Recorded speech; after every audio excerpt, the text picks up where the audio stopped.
Dans tous ces systèmes où effectivement il y a un bouillonnement à la base, qu'est-ce qui reste de la problématique décisionnelle et de la prise de responsabilité des décisions derrière?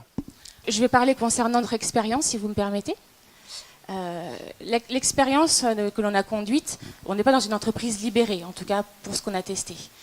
L'idée, c'est d'accepter effectivement qu'il y ait une prise de décision qui soit décentralisée et de relativiser le risque encouru.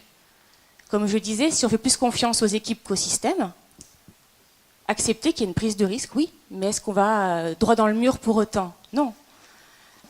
Et on fait cohabiter aujourd'hui des systèmes décisionnaires directifs, du participatif et du collaboratif, qui est encore autre chose. Finalement, on aspire à ce que nos managers, demain, soient des coachs.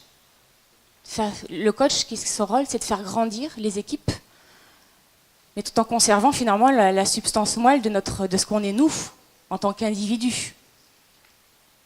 On s'intéresse bien souvent aux compétences universelles, mais ce qu'on est nous en tant qu'individus, en tant qu'être unique, qu'est-ce qu'on apporte au groupe? Qu'est-ce qui fait que cette singularité va venir enrichir ce groupe? Donc il faut à aujourd'hui accepter d'avoir finalement des lunettes différentes, de tous ces biais qu'on avait inconscients et la façon dont on voyait finalement l'être humain au service de l'entreprise, il faut revisiter, mais ça ne se fait pas en claquement de doigts, on le sait. Et moi, je vous le dis, de mon expérience, elle s'est faite par la petite porte. Vous savez, c'est comme les fourmis. D'ailleurs, je pense que vous pourriez nous parler des fourmis, mais les fourmis, quand elles voient devant elles un énorme sandwich, on se dit, mais comment va faire la fourmi pour aller prendre ce sandwich et le grignoter? Ben non, la fourmi, elle se dit, je vais décomposer en tout petits morceaux ce sandwich, et puis mes copines, elles vont venir, et à nous toutes, on va réussir à en venir à bout de ce sandwich.